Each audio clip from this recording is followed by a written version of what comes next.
All right, some quick context before we get right into this. I am recording this intro on the 19th of December, and I was supposed to have someone show up the 17th on a Friday. Through a series of events, essentially, we canceled, and I was kind of left a slot open. So I told my old man, hey, you want to come on a show and just literally talk about whatever? Well, he took me about on the whatever, so... yeah, we go all over the place. It's kind of fun, little political, but hey, it is what it is. We're in COVID times, so other than that, let's enjoy the show. And yeah, as always, give me a holler on social media what you thought.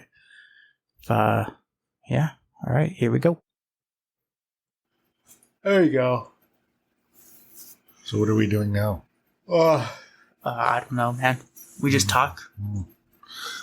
Well, I am completely amazed that people still admire and fanatically follow our 45th president, even though he has, throughout his whole life, never wavered from lying every minute that he can. And people just don't seem to get that he just cannot live his life without lying. Not one statement can you actually say, oh, that's the truth. He's always bending it to make it seem that he is the most extraordinary, most amazing thing that has ever graced the earth. And it's just painful to watch people really think that he's someone that would enhance our republic in a way that would help us sustain our society, whereas he would like to just tear it to the ground. But okay, I'm just going to come in with a backhanded argument like everyone else does. But same could be said about Biden with all the stimulus and stuff. Okay, so yes. However, he is still working within the institution instead of trying to create his own autocratic system of things. No, I was going to say, keep around and shut the door. No, it's very true. But this is actually one thing I've told Alan, and for those who are like, what the fuck are they talking about? Alan's my martial arts instructor. He's a hardcore Trumper, but I've told him, I'm like, the system, I said, because he claims everything is rigged. The Dems are trying to destroy America, the American dream. I'm like, I looked at him and I just pretty much said, the American dream was fabricated by Republicans and conservatives so they can lend money out. And so you would have to buy a house so banks can make money. So the American dream was just the biggest marketing scheme ever that has happened. And it was written on the backs of the middle class, which are being squeezed out of existence by the system of things now, which were enhanced in the last 5 years, but 4 years that Trump was president, because of the fact that it's harder to get the money to sustain a middle class lifestyle due to the fact that unions are being weakened by such establishments as the Freedom Foundation and their right to work movement, which really means right for corporations to fire them at will, the workers, that is. And it's been around for over 100 years, working on the same principle. Do not be a part of a union. Let your boss decide whether you should work or not. And that is just horrifying, because the middle class was made by unionism, and people should realize that corporations, being a ghost person, do not have feelings for you, do not wish for your well-being, do not wish for your livelihood to increase. Corporations are for the profit of shareholders alone. Okay, so side note, to give you a glimmer of hope, I've been reading a lot of articles on Starbucks, and one of the New York stores successfully unionized. So I think there's going to be a trend for people wanting unions again. Well, I know that California is a bastion of unionism, being a union member myself and having been a leader for over 20 years. I know the education and the benefits of being a part of a larger group than just yourself in trying to defend actions and trying to enhance someone's livelihood, whether it's salaries or compensation. Just the ability to have a say at the table instead of meeting and begging for increases, actually being able to bargain and negotiate. I want to say I currently work a union gig with my grocery store, and the main reason I'm saying here is I think my health benefits like $5 a week. That's where I looked it up. So it's union dues 70 plus $5 a week. So it's still under $100 a month for fees. And for myself in my union gig, it's $180 for my medical per month, 10 months of the year. So yeah, you're doing great there. Then also, I also have a fantastic retirement. The fund that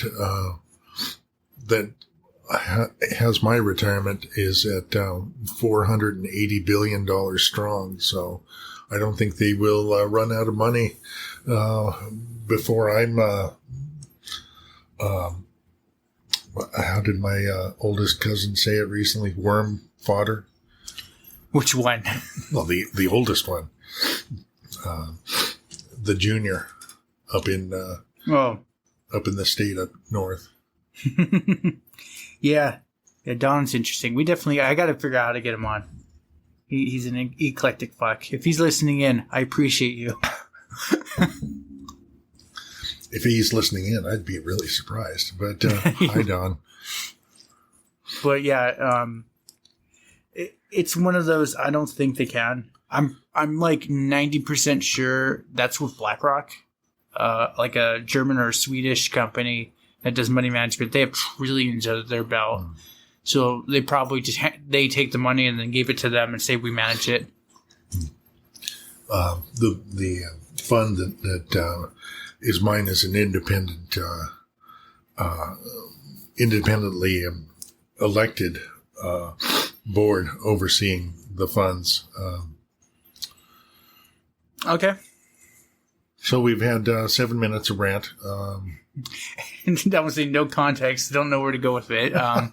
No, there's always travel and Middle Earth and pooches. Now that we Hi, just Poochie.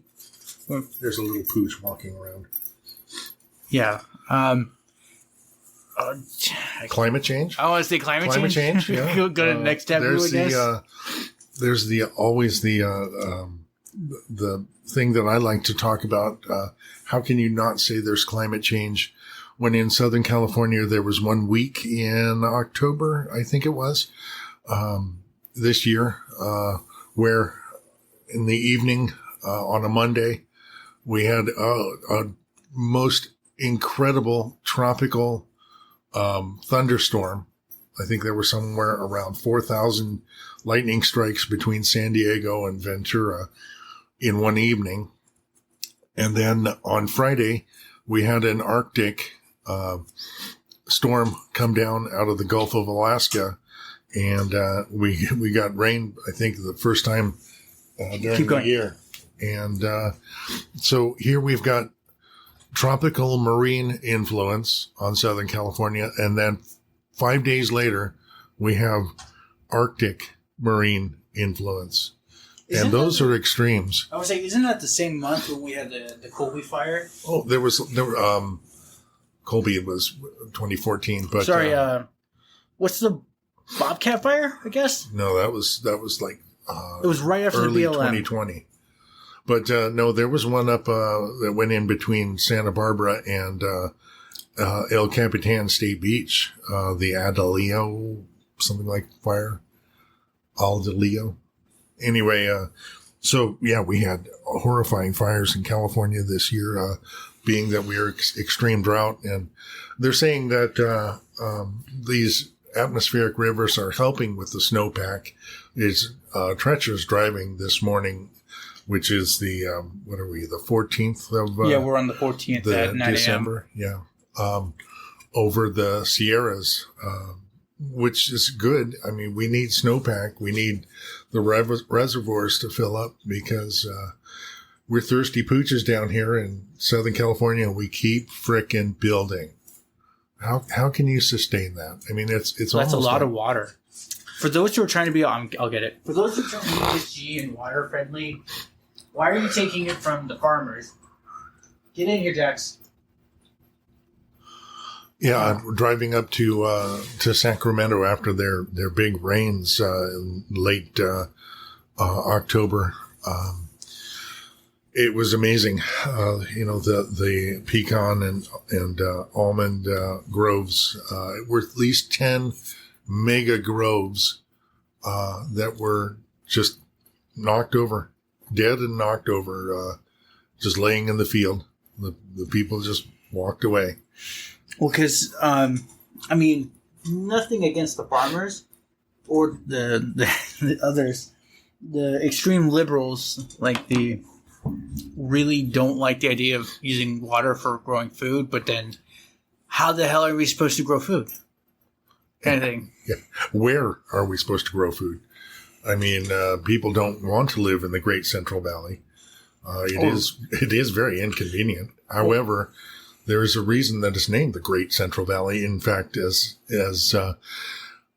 in addition to the fact of its size, caused by tectonics, the lifting of the Sierra Nevada in California, and then it pushes down in the Central Valley area there.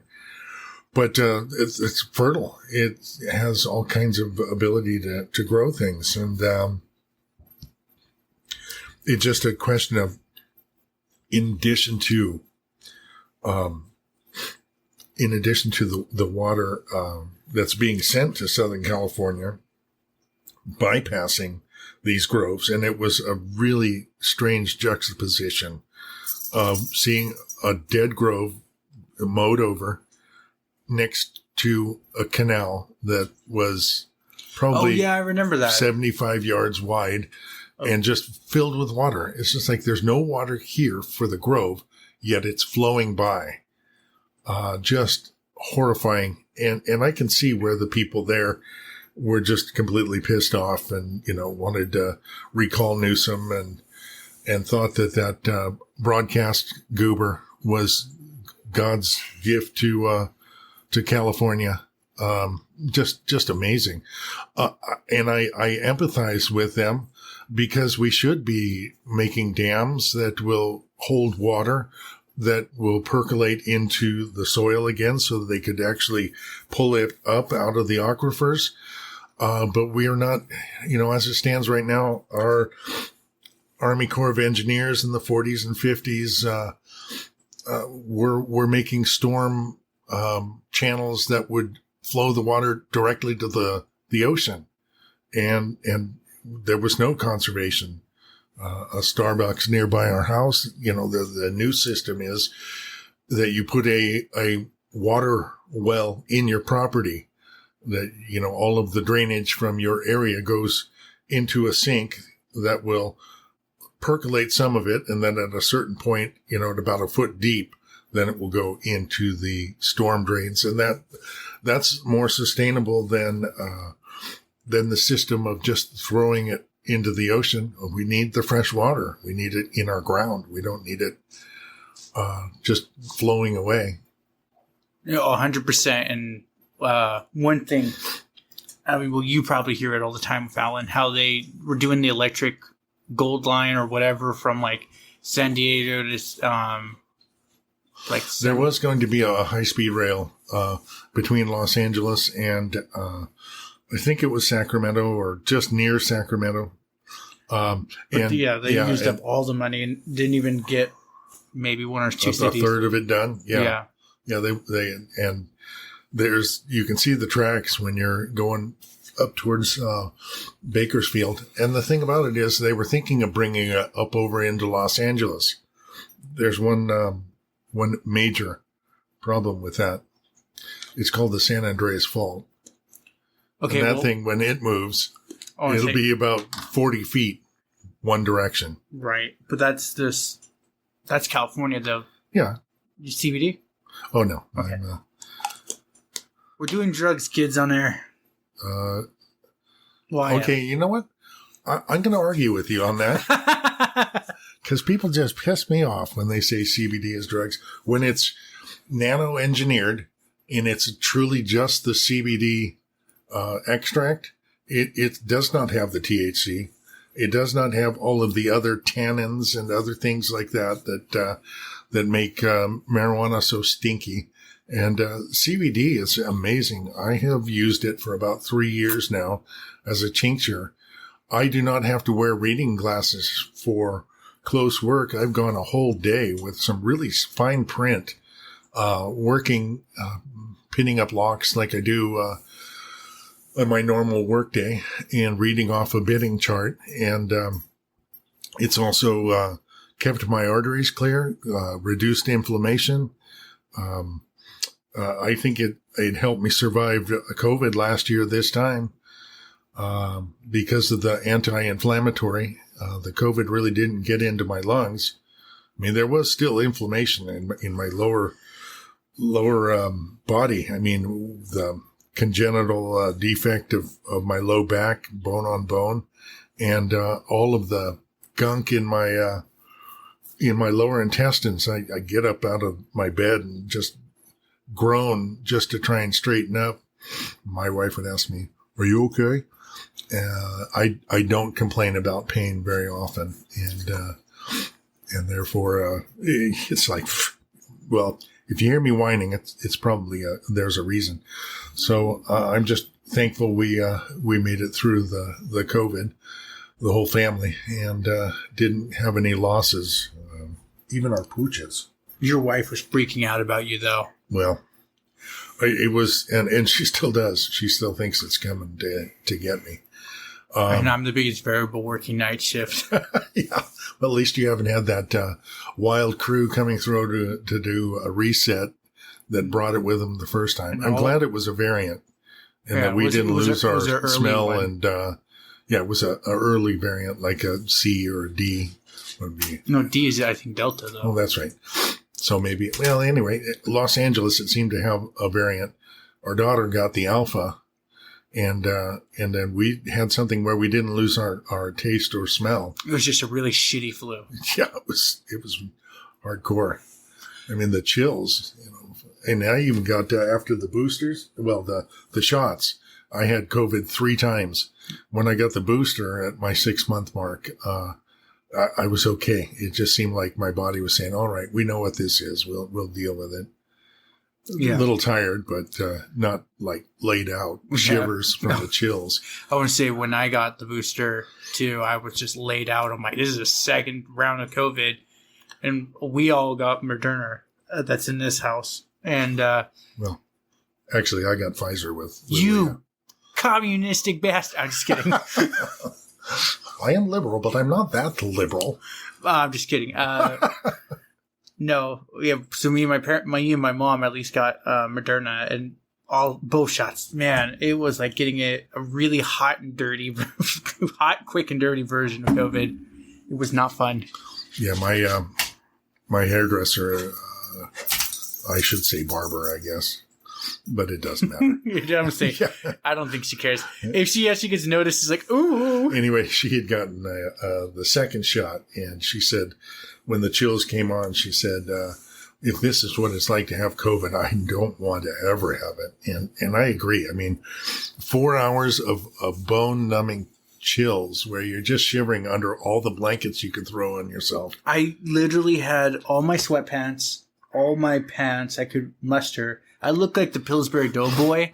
I had like 3 long sleeve shirts, a jacket, and then a sweater over all that. And it still felt like I was freezing. But I think at that point, that's when I kept getting sudden heat flashes because I go from laying on dry ice to burning in hell, back to ice. So, yeah, so kids, don't make out with random people on the street. Don't go to the bar. Yeah, at this point with Omicron coming on, it's far more transmissible. And if you've only had 2 shots, you're likely to get it because your percentage is down there as far as ability to fight it off. With a booster, it goes back up to 70%. But there's still the roll a 3, 4, or a 3, 2, or 1 on a 10-sided dice, and you're still going to get it. It won't be harsh, but yeah, I'm gonna say my one coworker, an older gent, he got it, but it was just like a really, really mild flu.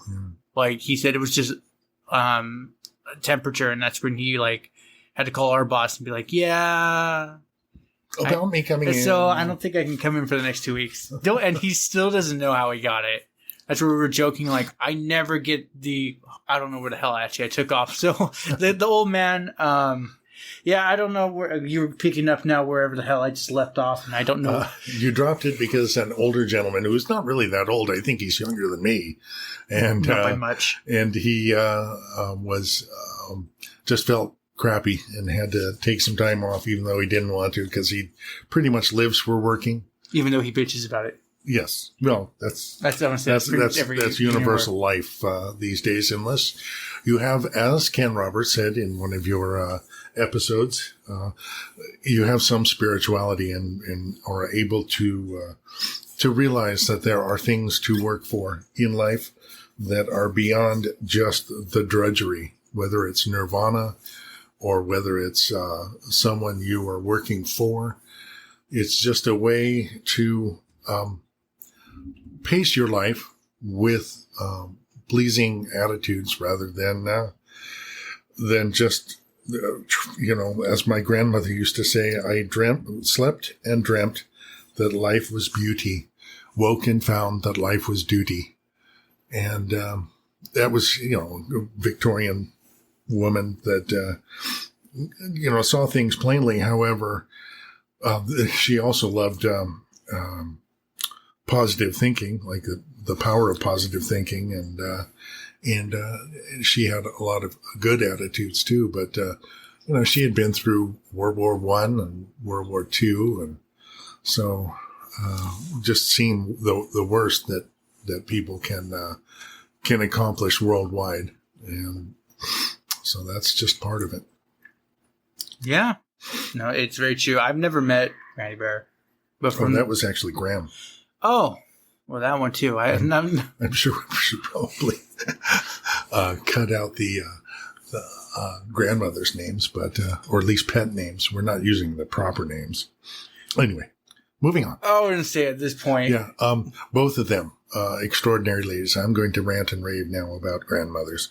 I had gone to a seminar through my involvement in a statewide union committee, the community college committee that I had been a part of. And one of the speakers was a contemporary of Martin Luther King, I think it was. And he's still alive, and he's, going around doing speaker gigs. And one of the things he said is, if you want to know how a person is and is able to be compassionate, ask them to talk about their maternal grandmothers. And he had us, do a little exercise where we talked about their maternal grandmothers. And basically the reason that maternal grandmothers are so special is because being of the mother's line and being that it's a still somewhat paternal society we live in, I say somewhat, kind of sarcastically, they don't have to worry about the boys and the name being passed on to future generations. They can just enjoy the grandchildren for the very fact that they are there. And so maternal grandmothers love unconditionally to their grandchildren of their daughters. And so if you ask somebody about their maternal grandmother and they start bagging, then you know that person, either the maternal grandmother was really tweak, or this person is relatively incapable of accepting unconditional love. That's an extreme way of looking at it, but yeah.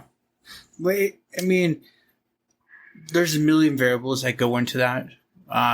It might not be a shitty grandparent or not accepting. It could be, I don't know, just a grudge. Yeah. I've never had that problem, so I can't think of that. I was lucky enough to have 3 of my grandparents. My maternal grandfather passed away before I was born. My brother was a babe in arms, literally, when his heart, I think it was, took him out in 59, maybe 60. So I was born a couple years later, and so I didn't know the Colonel. However, I got to know Pappy and Granny Bear and Graham, and really enjoyed being a part of their lives. That's awesome. Yeah, like I said, I've heard stories, but I've not actually, at least consciously, remember meeting these people. So, but it's true. I want to say, in general, you and I both have had a good situation with grandparents. Well, we both have had, and I can say this now after 30 years, we both have had examples of parents, who've had long marriages. My parents were 45-ish years, and my wife's parents were more, I think. No, about the same. But certainly, 4+ decades of marriage as an example. And then now, after 30, you've seen an example of 2 people not really arguing, other than Mom coming in and we just scolding us about. We just chopped the whole thing out for using a person's proper name. But that's the worst of it. We will not argue. We will not go to bed angry. Completely. We'll try and talk it out and enjoy our lives as it is. And I'm looking forward to in 19 days, provided that our tests don't come back positive at the beginning of the year. We're going on a cruise to the Mexican Riviera, and really looking forward to some away time, just her and I. I mean, this is almost like the second honeymoon, because we had you within a year and a half of getting married. Oh, so I'm the problem again. No. I see how it is. No. One of the prompts in a story worth that I had recently was, what advice did your parents give you that you didn't take? And one was my dad saying, when you get married, wait 5 years to have kids. Go and do you stuff. And through choices of mine, it didn't work out that way. So I essentially was the one that caused you to come along at a year and a half. And so it's wonderful. I would not trade it.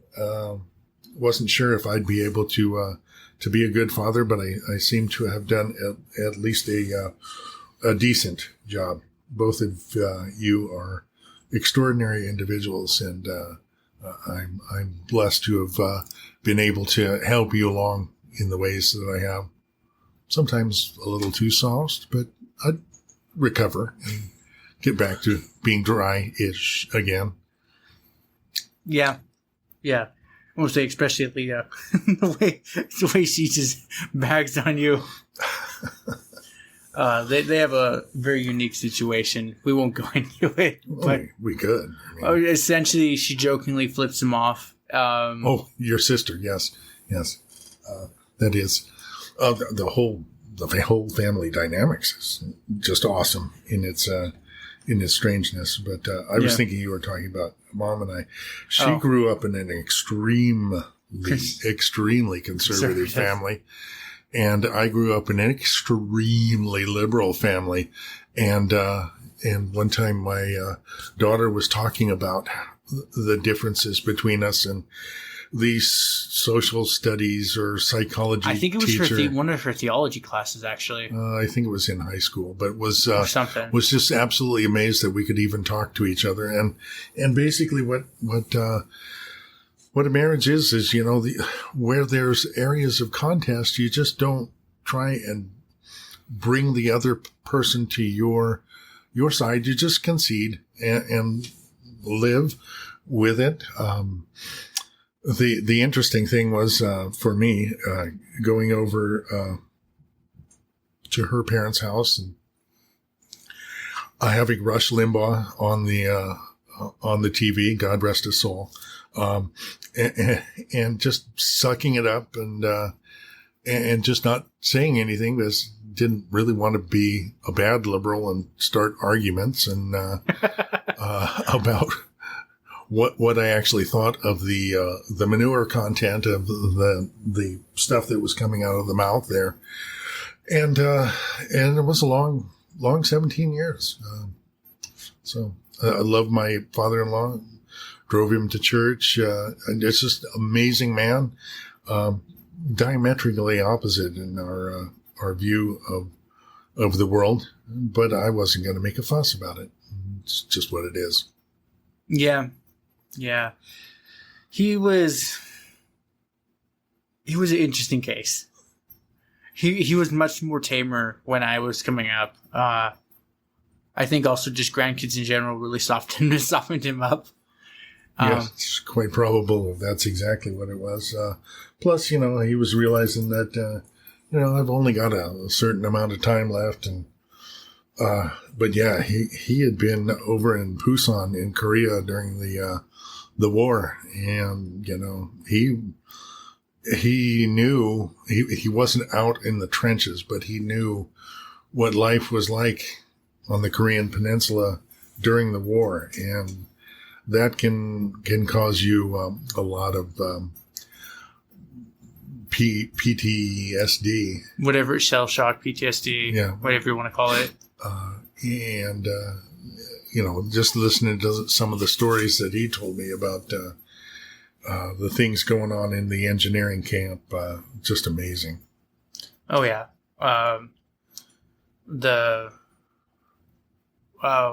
Just from Don up in Washington, the old man, not the other one we were mocking earlier. He's the father of the one we were mocking earlier. Don Jr., you're awesome. But Don Sr., you're awesome. Thank you for your service. I don't think he hears us though. You have to yell at him. It's like yelling at a wall, and that still doesn't go through. But yeah, for Don Sr., essentially, it was a couple years ago, when his hearing was relatively better. You could talk about this level and he would hear you. But he classic legendary old man. He looks like a sea captain. Does not look like he's aged. Smokes about 15 to 20 bowls of tobacco. Drinks about a pot of coffee. It's just one of those, like, how the hell does he look so good for his age, for what he puts his body through? But there was one point he was going out to smoke his one of 20 bowls of tobacco for the day. And he flinched. And it was just one of those, I went outside because it's like, super antisocial. I'm like, they're all loud and annoying. I'm going to go outside and listen to the music and the wind. And I just, one of those, I looked at Don and said, hey, what's wrong? And essentially he told me, like, oh, nothing. Just something. And I'm like, Don, really, what's going on? He told me the whole story of what, like, he sees essentially his boys burning before him. And every time he blinks, which honestly, now thinking back, I'm like, that is a fate worse than death at times. Especially if you live into your 90s after watching something, 55 years ago. And all of your living life, you're haunted by, something like Hamburger Hill, where, just the mowing of cross-firing machine guns is just ruthless. Well, I think what he also said, why it's hard for him, was their allies pretty much bombed their own. Okay, got it. Yeah, so friendly fire took out. Yeah, that's even more disturbing. And it was napalm, and it was just one of those. Could have been avoided, but wasn't. Yeah, and that's what I told Don. It was just one of those, me being a cocky kid. I said, I know it's not easy, but the more you think about your boys, the more they can't live a good life, because in your mind they're living a bad life, suffering. I said, which realistically they're probably in heaven or just left of heaven on the Brazilian beaches with the beautiful women and their coconut rum drinks and having a great time. And I'm like, and you also know your boys, if they could, they would leave that, challenge the devil if they have to, drag you out of hell. But I'm like, let them stay with the beautiful women for an eternity and drink their coconut rums, kind of thing. That's a great concept, because we on Earth here have a tendency to torture ourselves with what we feel guilty about, when the reality is that the people that we're feeling guilty about, or if they are gone, are just trying to tell us, enjoy your life. Do not worry about things that are beyond you. It's already done. And, they're probably saying, we're happy where we are. Mm-hmm. There's no pain. And there's only the great energy of what is.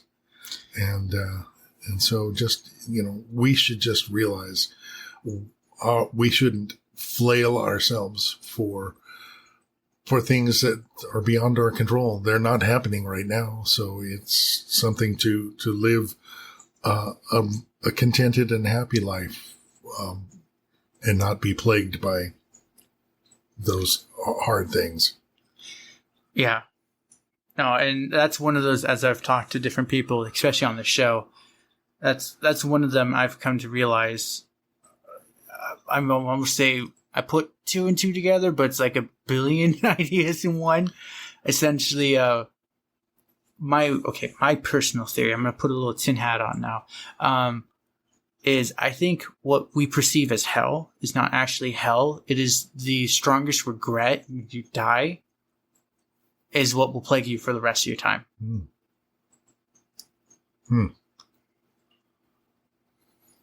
Alrighty. Well, that's my theory, because... Yeah. So let me be the interviewer then.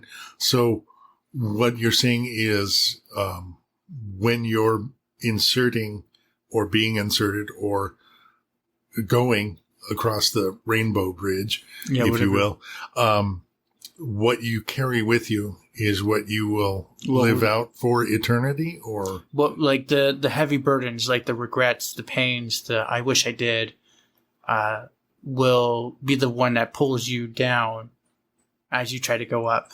Kind of so trying to live for the now, live in like a nirvana is what you're advocating. Don't worry about the past. It's past, and don't worry about the future. It hasn't come yet, but just live to do the things that you're doing with the most joy in the moment. Exactly. And, like they say about enlightenment, when you gain enlightenment, you still do laundry and do the dishes as you did before enlightenment. Right. No, and that's kind of what I've been coming to. For me, is the so there was an interesting thing with me and my dad. We went to a bad company, and we took a pretty heavy dose of THC, and it's one of those. I talked about it with actually the hypnotherapist guy. But we mainly talked about tarot cards and the greater. So that was the episode just before this one. Yes, it's probably going to be the one before this. So if you followed me in consistency, but essentially that was one thing I told him. I'm like, long story short, essentially, it felt like I took off in like a rocket above the Milky Way in this interesting white building above the galaxy, staring down, and I hear the most beautiful, like, voice, like silk running through a field, or I think it was silk, something with the corn, but essentially it was neither man nor woman. It was just a very soft, comforting voice, like kind of like a blanket that wraps you.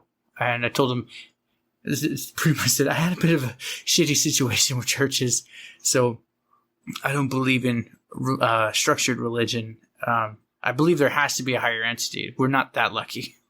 It's not like a series of dominoes. There had to be a master architect, but the way you present the architect, that's up for debate for me. But that's what I told him. I said, whoever that was, I said, now that's the kind of entity I could get behind. Because essentially it just said, like, you can't die yet. You have too much good to do. And so I'm sure the hypnotist probably followed that up with, well, use that voice and tone to help yourself with some of the problems that you're experiencing in order to help self-hypnotize to get beyond those. No, we jumped down into the higher collective, him summoning, I guess, angels and that. Okay, but then in that case, I'm your hypnotist right now. Use the voice. Use the voice, Josh. Yeah. So congratulations, y'all. Just a relatively normal conversation with me and my dad. We haven't started flying off on odd jokes that would just bust us up. We've had some zingers where we just they might not be the most appropriate, socially acceptable. Half the shit we just did in this podcast. but we get ourselves going, and it's like, why weren't we recording that? Yeah. No, there's some, but yeah. Most of them would just be absolutely horrendous, socially unacceptable. Yeah. It's an extremely dark sense of humor. So yeah, I think that's pretty good. We can cut it there. Yeah, we're gonna start rambling about something else, and then probably get into those jokes. So by the time we you edit this down, it'll probably be about 30 minutes, and people can tolerate that, except for maybe the subjects that we covered. That was one thing. I was like, Dad, you sure you want to go into that? And he's like, yes. Okay. That's why the beginning of the podcast here was so odd, because it's just like, okay, I'm going to fire up and I'm going to hammer on the, well, I won't even say it. But I was glad to have the interview today. Thank you for having me on. I have been listening to more and more of your podcasts. It's doing quite well. I believe you're well above 2,220 downloads now. And I'm gonna say, last I checked was 2,000, so you might be right. And as it stands, people listen and find out, some of the most amazing things that are going on. There's also the YouTube channel. You actually have to look up Josh Bolton and subscribe, because otherwise YouTube's not going to present the pictures to you. But well, those are neat. It is neat, but it's the problem. And as I've talked to different people, YouTube really does not like Zoom calls or like the panel stuff unless you're like a heavy hitter. Right. They're not going to push that format. So that's what I'm trying to figure out. I know audio waves, the little, like the whooshy things across the screen. Whooshy things. Yeah. I don't know. I've had too much water, okay? You're getting whooshy on me here, boy. It's like the audio waves that like expand and contract. And I do them on my stories for Instagram. Well, just look at the graph over here. Well, yeah. Audio waves expand and contract, dude. That's what they do. Okay, I get it. Josh is an idiot. But no, it was just I've noticed that doesn't work. But I'm thinking it's kind of like a motion picture. It's not a full animation. It's like a GIF. It seems to work, sort of. So I don't know for that one for YouTube. I'm trying to figure it out.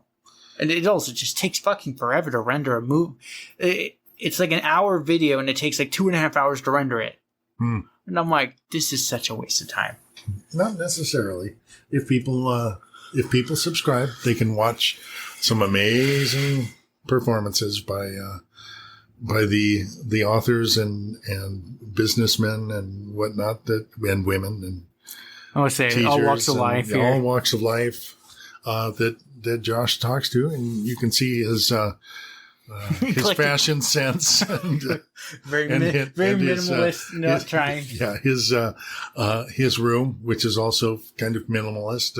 No, it's not. that right there, that shelf is not minimalist. It's kind of leaning backwards and broken. It is. I really think that you should. Too cheap to go buy a new one. I was going to say what you really need is like a fan border behind you, so that maybe people could see your bamboo and your fish tank over here. But no, they can see that. That they can see. Yeah, no, I'm aware of that. But that's okay. So next time we'll talk about amateur radio and why people should get into it, like you, for example. Yeah, he's pushing for that. Boy, am I. So, thanks for the interview. I think we'll call it at this, and I'll go back to my story worth writing, since I'm like 6 weeks behind. Yeah, he's procrastinating hardcore. All right, everyone, have a good one. Well, congratulations. You made it to the end. You're an awesome person. Not many make it here. So, being the awesome person that you are, can you do me one more awesome favor? Can you rate and review this on whatever podcast services you're using? If you do it on Apple and you leave an actual written review, I have a thing on my website. I will take your written review and post it for all to see. Congratulations, you're permanently sealed on my site. Otherwise, I am trying to do YouTube more and live streaming. I will try to put as many of the YouTube links in the description of the show as I can. So give your boy some extra help over on YouTube. Watch my videos. I just mute it and change the channel, change the window or something. But yeah, that's it. Thank you for being awesome, and see you next time.